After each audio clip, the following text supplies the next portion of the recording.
Question number 17 क्या कहता है? There are only finitely many subsets I of N with the property that, क्या बोल रहा है, क्या प्रॉपर्टी है कि F X I goes to 0 to N A I x I belongs to R X, और ए आई क्या होगा आपका, क्यू में होगा। माने कि एक्स आई का कोफिशिएंट हमेशा किस में होगा, क्यू में होगा, जब भी आई आपका क्या हो, हाँ आई में। इसका मतलब समझे ना, जैसे इस तरीके का फॉर एग्जांपल समझो कि ये है, मान लो कि तुम्हारा आई 1 2 सेट है, ओके, फॉर एग्जांपल समझने के लिए। तो ये पॉलिनोमियल इसके अंदर आता है जो मैं लिख रहा हूं अब, आप ठीक है, अब देखना, ये this polynomial is in above set, जो सेट दिया है ऊपर। तो समझे, आपका कोई फाइनाइट सेट है, फाइनाइट सॉरी फाइनाइट नहीं, कोई भी सेट है, आई कोई सेट है, सबसेट है नेचुरल नंबर का। तो उस आई में जो जो नंबर से है ना, तो जैसे मान लो कि आई में 1 2 3 है, तो A1 A2 A3 किसी भी पॉलिनोमियल के जो है कोफिशिएंट, वो क्या होने चाहिए। लेकिन यहाँ पे तुमको नेचुरल नंबर में जीरो भी लेना पड़ेगा, ओके।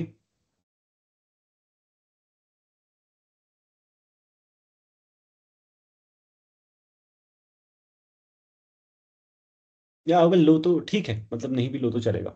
सो ये क्या आएगा, ये ये कोफिशिएंट सारे क्यू में होने चाहिए। ये क्वेश्चन समझ में आ गया क्या? क्योंकि पहले अगर यही समझ में ना आया हो तो फिर काउंटर एग्जांपल नहीं बनेगा, लेकिन ये आगे तो बहुत ही आसानी से काउंटर एग्जांपल नेचुरली आप सोच पाओगे। कुछ ऐसा नहीं है कि बहुत कठिन है काउंटर एग्जांपल बनाना, मैं सिखाऊंगा आपको। सो ये समझ में आ गया ना सबको, क्वेश्चन क्या कह रहा है? नहीं आया तो बता दो किसका मतलब क्या है। जब भी आई आई में हो तो उसका कोफिशिएंट क्यू में होगा। ठीक है, कैसे बनानी है? पहले एक बनाओ, सिर्फ एक तो आप बना ही लोगे। ना बना पाओ तो कहना। एक बना सकते हो, सिर्फ एक। मान लो फॉर द बीइंग टाइम की जीरो नेचुरल नंबर में है, मान लो फॉर द बीइंग टाइम, मान के। तो ये देखो, इसको बनाओ तो तुम ऐसा मतलब वो बोल रहे हैं कि क्या होना चाहिए, फाइनाइटली मैनी सबसेट ही होंगे जिनके लिए ये सब रिंग बनाएगा। हम इनफाइनाइटली मैनी बना सकते हैं क्या? चलो पहले एक आध तो देखें। एक तो नेचुरल नंबर खुद ही आ जाएगा, उसके इसमें क्यू एक्स हो जाएगी पूरी की पूरी, सारे कोफिशिएंट अगर क्यू आ रहे हैं, राइट, हो जाएगी ना। लेकिन मैं बोल रहा हूं सिर्फ, चलो जीरो सेट लेता हूं मैं, मान लो एक पल के लिए जीरो है। तो आप क्या करोगे, ये पॉलिनोमियल है आपका ए आई एक्स आई, ठीक है, दूसरा पॉलिनोमियल है जी एक्स। बस आपको सिर्फ इतना पता हो ना कि इनकी मल्टीप्लाई कैसे होती है तो काम बन जाए। अगर ना पता हो भाई मल्टीप्लाई कैसे होती है तो फिर काम ना बने। ठीक है, कैसे होती है मल्टीप्लाई? सी के एक्स के, और सी के क्या होता है, कोई पता बता सकता है? सी के क्या होता है? ये होता है A0 बी के A1 बी के -1 dot dot dot A, last में के B0। देख लेना आप करके, ये पॉलिनोमियल मल्टीप्लिकेशन का फॉर्मूला है, कोफिशिएंट ये आते हैं। आप करते भी तो ऐसे हो मल्टीप्लाई, पहले कहते हो यार कि क्या क्या कोफिशिएंट आते हैं एक्स की पावर के। आप सोचते हो कि कांस्टेंट टर्म उठाएं, उधर से उठाना होगा एक्स की पावर के वाला टर्म, तो उसका कोफिशिएंट पी के हो। फिर सोचते हो कि चलो हम उठाते हैं अब एक्स वाला टर्म, तो यहाँ से ए वन उठाएंगे, वहां से तो फिर एक्स की पावर के -1 का कोफिशिएंट उठाना पड़ेगा, वही तो है ये। तो सी, मैं सिर्फ ऐसी आई की जगह जीरो लेता हूं, तो आई की जगह जीरो का मतलब क्या होगा, उस केस में मेरा क्या होगा, ये जो A0 कोफिशिएंट क्या होगा हमेशा, A0 कोफिशिएंट रैशनल होगा। ठीक है, A0 कोफिशिएंट जैसे ही रैशनल होगा तो देखो A0 प्लस B0, जब दो पॉलिनोमियल्स को आप ऐड करोगे, है ना, मैं करके दिखाने की जरूरत नहीं है, दो पॉलिनोमियल्स को ऐड करोगे तो उनके जो कांस्टेंट टर्म है A0 प्लस B0 वो भी रैशनल होगा। तो एडिशन में कभी प्रॉब्लम नहीं आएगी इसमें, आई मीन टू से कि ये हमेशा सब ग्रुप बनेगा। अब जैसे ही प्रोडक्ट करोगे, जैसे एफ एक्स इंटू जी एक्स करोगे तो क्या आएगा, बाकी का जो भी आएगा वो छोड़ो, लेकिन एक कांस्टेंट टर्म में A0 B0 आएगा। क्योंकि A0 रैशनल है, B0 रैशनल है, तो फिर A0 और B0 का प्रोडक्ट भी रैशनल होगा, इसका मतलब ये सब रिंग बनेगी। ठीक है, राइट। सब रिंग बनेगी ना। तो अब फिर उसके बाद क्या कर देना है, बस तुमने A0 के ले गया, फिर मेरे हिसाब से अगर तुम A1 और B1, आई मीन टू से कि आई की जगह 1 2 लो, आई की जगह 1 2 3 लो, ये सब के लिए सब रिंग बन रही है। मैं करके दिखा देता हूँ आपको, ठीक है। ये मतलब सोचने की प्रोसेस है, मैंने आपको बताई, ये बतानी जरूरी है, इसको हटाओ आप, ठीक है। सो सी, देखो सबसे पहले सॉल्यूशन में लिखना होगा for each I note that, यहां पे नोट दैट लिखना, okay. Note that, note that for each I F X equal to sum I goes to 0 to n ai xi belongs to Rx, okay.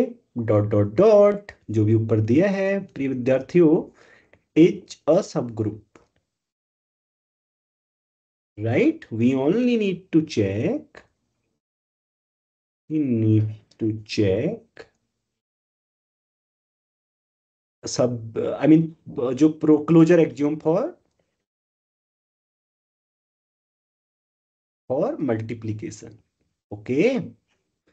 Multiplication के लिए closure Axiom सोचना है बस, ठीक है। जब भी आई मीन टू से कि ये फॉल्स है, हाँ मैं आपको इनफाइनेटली मेनी सेट से दिखाऊंगा। तो देखो, pick I equal to 1 2,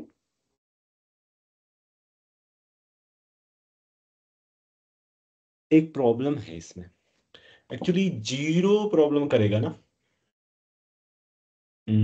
yes sir. 0 लेना है या नहीं लेना है, इसमें मैं इसके ग्रुप उसमें देखूं, नहीं तो मेरी इतनी मेहनत बेकार जाएगी।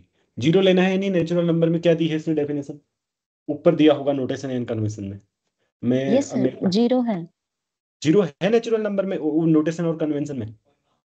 Yes sir. ओके ठीक है,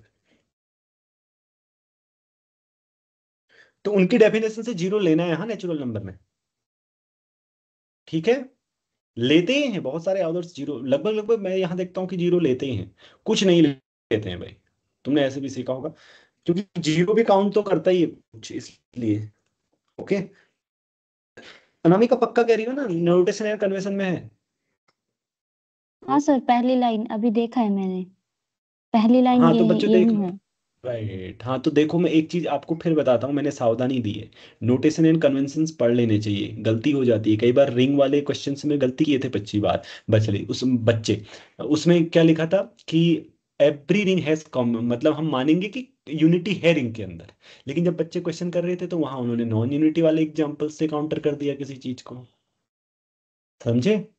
तो इसलिए, तो देखो, तो ये सब रिंग बनाएगा, corresponding set, corresponding set subset forms a सब रिंग,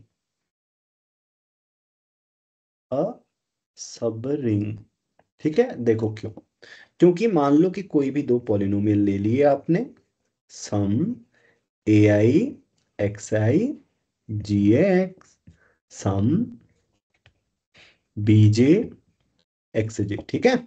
तो दोनों का प्रोडक्ट करोगे, बी आई एक्स आई ले लो इसको भी, क्या फर्क पड़ता है, ठीक है।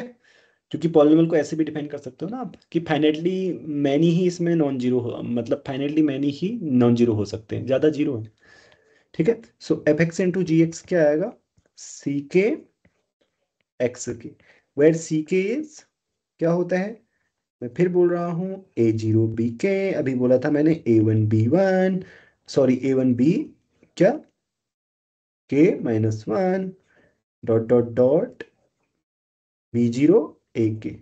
बट ये पूरा का पूरा रेशनल में होगा सिंस, बोलो क्यों, सिंस,